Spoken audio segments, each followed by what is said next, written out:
প্রেক্ষাপট বললাম, সেখান থেকে প্রস্তুত হয়েছিল। যখন নিরস্ত্র জাতির উপরে হামলা হলো, আপনি ফজলুর রহমানের একটা ইন্টারভিউ দেখেন কালকে। ফজলুর রহমান বর্তমান বিএনপির এমপি। ফজলুর রহমান সাহেব বলেছেন 26শে মার্চ বেলা 11টার দিকে ওনার কাছে ইটনা গভর্নমেন্টের যে আপনার তখন যে ছিল টেলিগ্রাম অফিস থেকে একটা ঘোষণা ওনার কাছে পৌঁছে দেয়। কারণ ওনারা 7ই মার্চের বক্তৃতার পর 11ই মার্চেই ফজলুর রহমান সাহেবরা তদানীন্তন কিশোরগঞ্জ ময়মনসিংহের মহকুমা বা ইটনা আরো ছোট শহর, সেখানে ওনারা মুক্তিযুদ্ধ সংগঠিত করছিল, ট্রেনিং চলছিল। আপনি আজকে একটা ছবি দেখবেন প্লিজ আপা, ওই যে আপনি বাংলাদেশের টিভিতে অনলাইন দিয়ে, বর্তমান তারেক রহমান নেতৃত্বের সরকার, প্রধানমন্ত্রী জনাব তারেক রহমানের সরকার, তারা মহিলাদের একটা রাইফেল কাঁধে নিয়ে একটা মার্চ পাস দেখানোর ছবি আছে, আপনি গভর্নমেন্টের অনলাইনে পাবেন, মুক্তিযুদ্ধ মন্ত্রণালয়। ওইটা কাদের জানেন? ওইটা আমি যে ছাত্র সংগঠন পরে করেছি, সেই তদানীন্তন আমাদের ছাত্রী ইউনিয়নের বোনেরা 1971-এর বোধহয় 15 কি 16ই মার্চ ওই যে বিএনসিসি যে থাকে, ন্যাশনাল ক্যাডেট কোর, সেইটার বন্দুক নিয়ে ওনারা মার্চ পাস্ট করেছিল যে মুক্তিযুদ্ধে, যে বাঙালিকে যুদ্ধের জন্য উৎসাহ দেওয়ার জন্য, যেটা এই সরকারও তাদের ছবি করেছে, ভালো করেছে, ইতিহাসকে মূল্যায়ন করেছে, এই জন্য এই সরকারকে ধন্যবাদ। তো এরকম আরো অনেক ছবি আছে। 19শে মার্চ তদানীন্তন মেজর শফিউল্লাহ, যিনি পরে আর্মি চিফ হয়েছে, 19শে মার্চ পাকিস্তান হানাদার বাহিনী ক্যান্টনমেন্ট থেকে বেরিয়ে বাঙালিদের উপর হত্যা করেছে, আমাদের ঢাকায় আসার চেষ্টা করেছে। এইখানে তখন তো তারা প্রস্তুতি নিচ্ছিল, আমরা জানা নাই, মানে গোপনে, তখন বাঙালি জনগণ প্রতিরোধ করেছে। তো যুদ্ধ তো শুরু হয়ে গেছে মেইনলি মার্চে, বঙ্গবন্ধুর 7ই মার্চের ভাষণের পর থেকে। আপনি 1 মার্চ থেকে ইতিহাস ঘাটবেন, 1 মার্চ থেকে লিটারেলি আর পাকিস্তান সরকার ছিল না। ওই ধানমন্ডির 32-এ বসে বঙ্গবন্ধু এবং তার আওয়ামী লীগের তদানীন্তন সাধারণ সম্পাদক জনাব তাজউদ্দিন আহমেদ, তরুণ আইনজীবী তখন, এখন senior barrister M Amirul Islam, doctor Kamal Hossain, তারা যেগুলো সার্কুলার রেডি করতো একটা গভর্নমেন্টের মতো, এবং বঙ্গবন্ধু এবং তাজউদ্দিন দেখে দিতেন, ভেটিং করে দিতেন, সেই সার্কুলার অনুযায়ী দেশ চলতো। কোন মাসে বেতন, কয় তারিখে কোন অফিসের কর্মচারীরা বেতন পাবে, বেতন পেত। বঙ্গবন্ধুর ভাষণে আছে না, রেডিও টেলিভিশন সহ সবাই বুঝে কাজ করবেন, বাঙালিকে হত্যার চক্রান্ত। এবং 7ই মার্চের ভাষণ আজকে জাতির দুর্ভাগ্য, আমাদের রেডিও টেলিভিশনে বাজায় না কেন? এই যে এই অহৈতুক এই অপচক্রান্তে বিএনপি পা দিল, আমার কাছে বোধগম্য না। অবশ্য 7ই মার্চে তারা উদারতা দেখালে তাদের রাজনীতির জন্য ভালো হতো।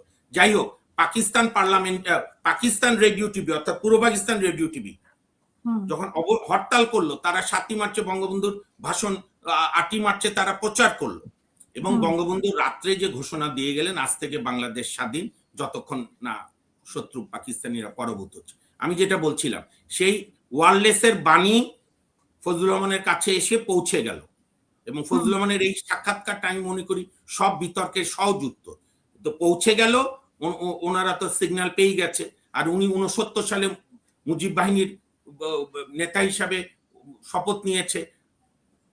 প্রয়াত সিরাজুল আলম খানরা ওই যে ওনাদের আঙ্গুল কেটে রক্ত দিয়ে ওয়াদা করছে যে বাংলাদেশ স্বাধীন করব।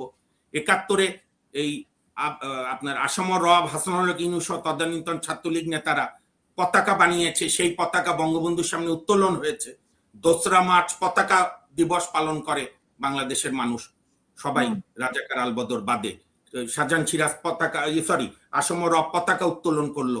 3রা মার্চ ইস্তেহার দিবস হলো, স্বাধীনতার ইস্তেহার ঘোষণা শাহজাহান সিরাজ করলো।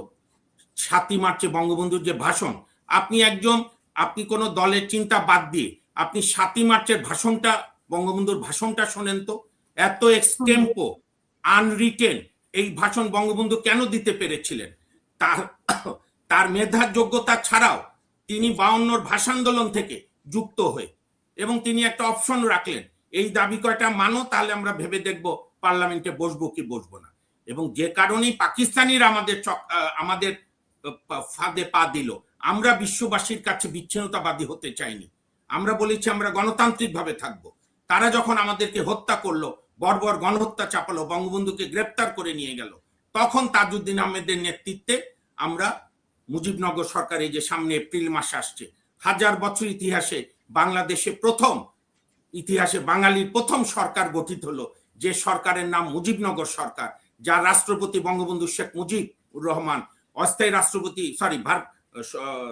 কি বলে ভাইস প্রেসিডেন্ট সৈয়দ নজরুল ইসলাম, প্রধানমন্ত্রী তাজউদ্দিন আহমেদ, অন্যান্য নেতারা, এবং যেহেতু বঙ্গবন্ধু জেলে, ভারপ্রাপ্ত রাষ্ট্রপতি হলেন অস্থায়ী রাষ্ট্রপতি সৈয়দ নজরুল ইসলাম।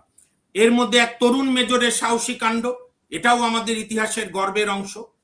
সেদিন এক তরুণ মেজর 27 মার্চ প্রথমে নিজে ঘোষণা দিলেন, পরে যখন আওয়ামী লীগ নেতারা বলল যে আপনি তো নেতার নাম না বললে এটা আরো গ্রহণযোগ্য হবে না, সার্টেনলি ওই তরুণ মেজরকে তো সবার চিনবার কথা না, উনি সেনাবাহিনীর একজন তরুণ বলিষ্ঠ অফিসার, তখন উনি নিজে কারেকশন করে, নিজ হাতে কারেকশন করে ওনার আগের ভাষণ অ্যামেন্ডমেন্ট করে বললেন, I on behalf of our great leader Bangabandhu Sheikh Mujibur Rahman do hereby proclaim the independence of Bangladesh.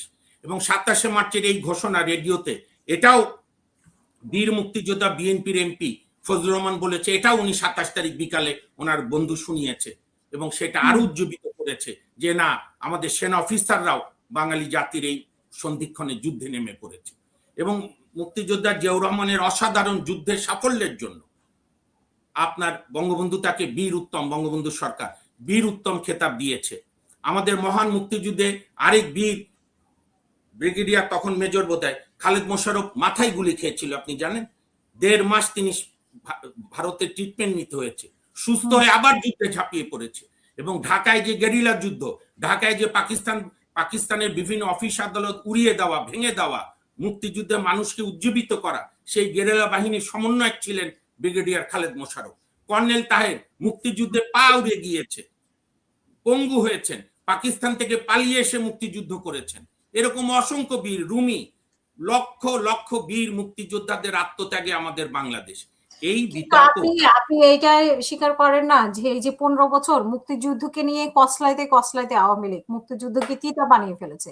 এখন মুক্তিযুদ্ধের নাম শুনলেই মানুষ মানে কেমন জানি করে, যে মানে এক ধরনের কেমন জানি একটা ভাব এসে গেছে। আমি একটা কথা বলি আপনাকে, আমি আপনাকে একটা কথা বলি।